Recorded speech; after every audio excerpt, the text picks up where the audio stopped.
Louvado seja nosso Senhor Jesus Cristo.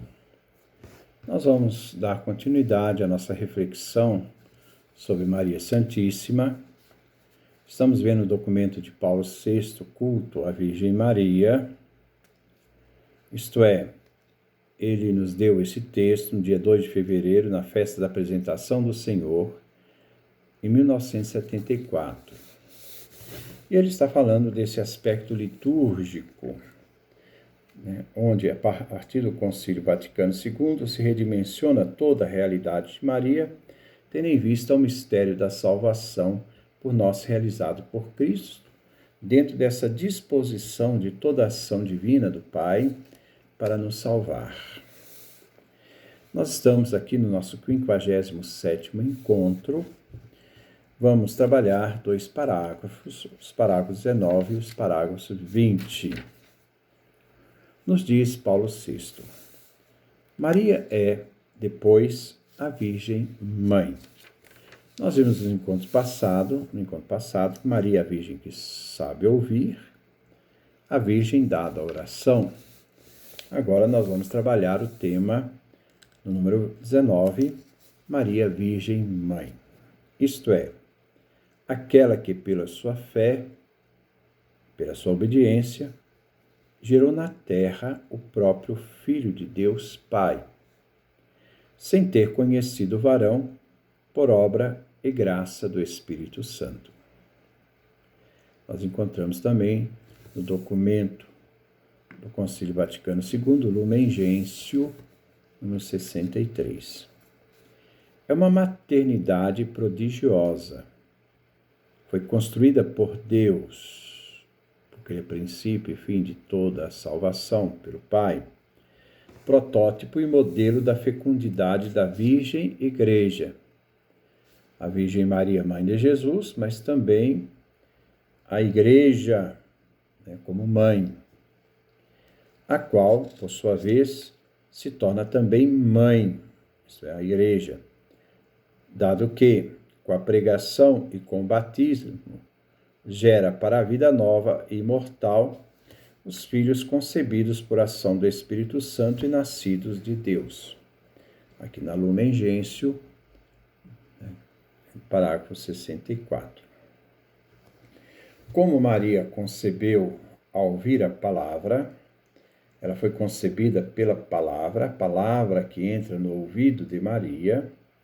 Assim também os cristãos, ao ouvirem a palavra, também são gerados no batismo para nascer dessa graça divina.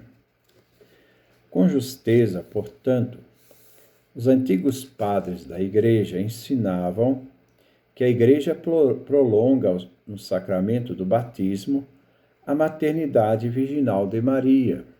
É uma reflexão dos padres da Igreja. Dentre os testemunhos destes padres, apraz-nos recordar o do nosso predecessor, São Leão Magno, isto é, Papa Leão Magno, que na sua homilia natalícia afirmava: a origem que Cristo assumiu no seio da Virgem Maria, o Gênesis, o princípio que Cristo assumiu no seio da Virgem Maria, coloca ele na fonte do batismo. Conferiu à água aquilo que deu à mãe. Com efeito, a virtude do Altíssimo e a sombra do Espírito Santo,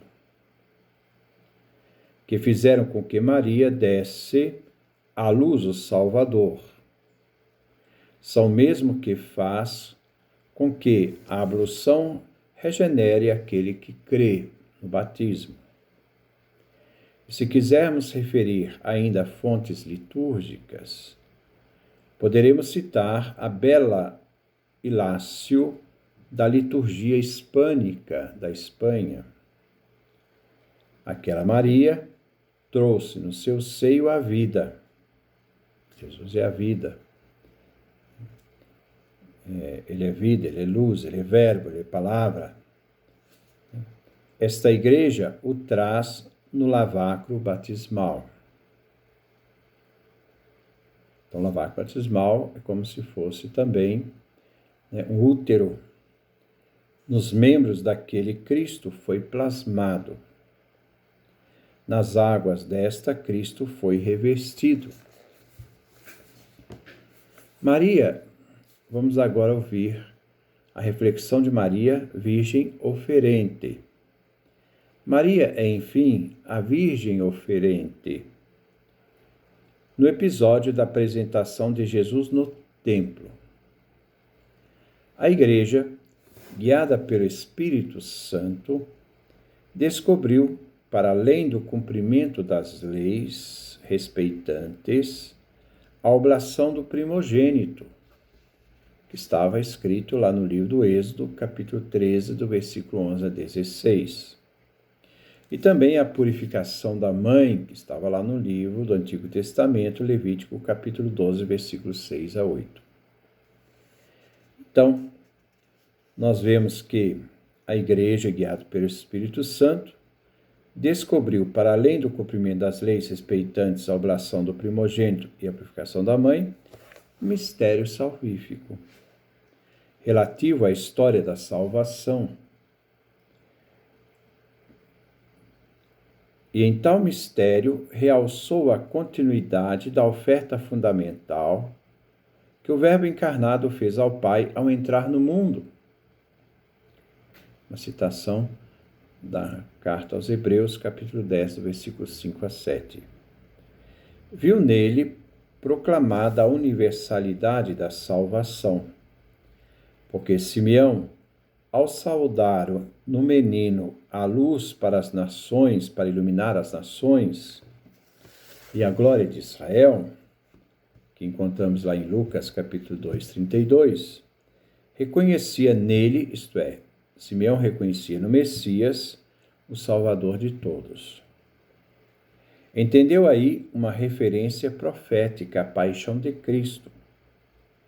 É que as palavras de Simeão, as quais uniam no único vaticínio o filho, sinal de contradição, e a mãe, a quem a espada haveria de transpassar a alma, verificaram-se no Calvário.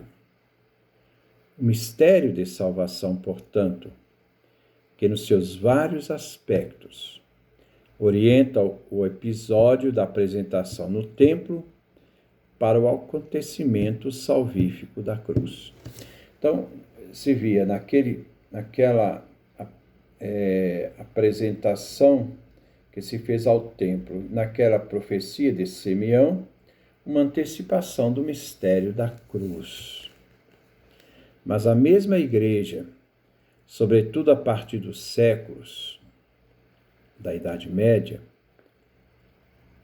entreviu no coração da Virgem Maria, que leva o Filho a Jerusalém para oferecer ao Senhor uma vontade oblativa, que transcendia o sentido ordinário do rito. Uma oblação, uma oferta agradável. Dessa intuição, temos um testemunho na afetuosa apóstrofe de São Bernardo, que diz: oferece, Virgem Santa, o teu filho e apresenta ao Senhor o fruto bendito do teu ventre. Sim, oferece a hóstia santa e agradável a Deus no templo, para a reconciliação de todos nós na cruz. Esta união da mãe com o filho na obra da redenção, que nós encontramos no Lumen Gentium, número 57, alcança o ponto culminante no Calvário, onde Cristo se ofereceu a si mesmo a Deus como vítima sem mancha, como nós encontramos lá no livro dos Hebreus, capítulo 9, versículo 14. E onde Maria estava de pé, junto à cruz, João capítulo 19, versículo 25, sofrendo profundamente com seu unigênito. O Cristo sofrendo na cruz e Maria compadecendo com o filho que sofria e morria na cruz. A dor da mãe diante da dor do filho e associando-se com ânimo maternal ao seu sacrifício, consentindo amorosamente na imolação da vítima do seu filho que ela havia gerado. Nós encontramos lá no Lumen Gentium, parágrafo 58. E oferecendo-a também ela ao Eterno Pai. Então, essa virgem oferente que se oferecia a si mesma, para perpetuar ao longo dos séculos o sacrifício da cruz. O Divino Salvador instituiu o sacrifício eucarístico, memorial da sua morte e ressurreição, e confiou à Igreja, sua esposa, Sacrosanto Concílio, o documento do Concílio Vaticano II, parágrafo 47, a qual, sobretudo ao domingo, convoca os fiéis para celebrar a Páscoa do Senhor até que ele torne. Também no Sacrosanto Concílio, número 102 e 106. O que a mesma Igreja faz em comunhão com os santos do céu e, em primeiro lugar, com a bem-aventurada Virgem Maria, de quem a Igreja imita a caridade ardente e a fé inabalável. Então, diante desta passagem, nós vamos ver duas realidades da Igreja: Maria Mãe, Maria Oferente. Duas realidades, porque a maternidade de Maria também nos conduz à maternidade da Igreja.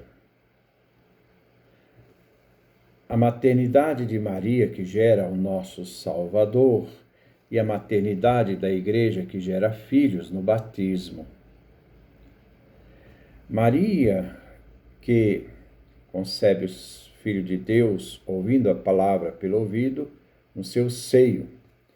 E a Igreja, que gera novos filhos através da pia batismal, né? Esse útero que gera novos filhos para a Igreja.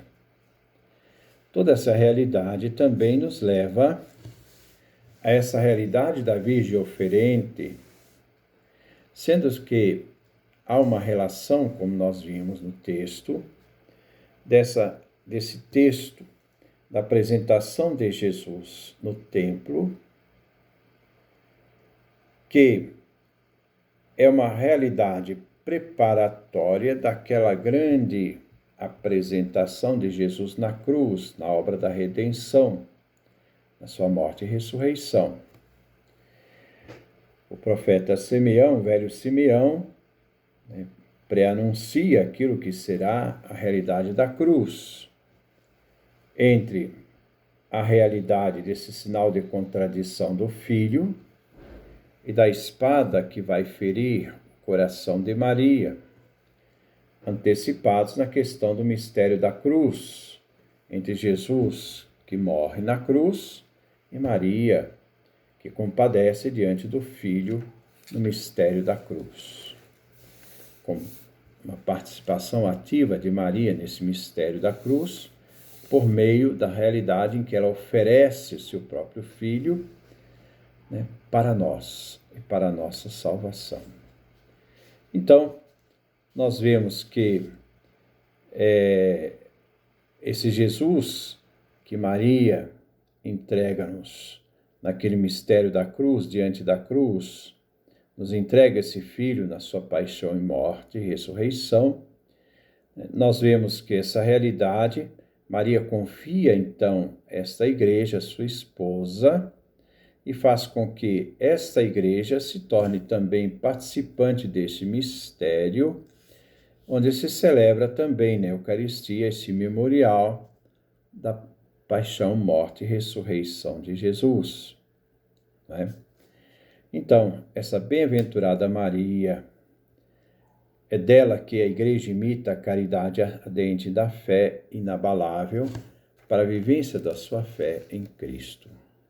E assim como Maria, que é uma virgem oferente, também a Igreja se torne essa esposa oferente, essa virgem oferente, né, ao seu Cristo, ao seu esposo. Que Deus nos dê a sua graça, a sua bênção, a sua face resplandeça sobre nós.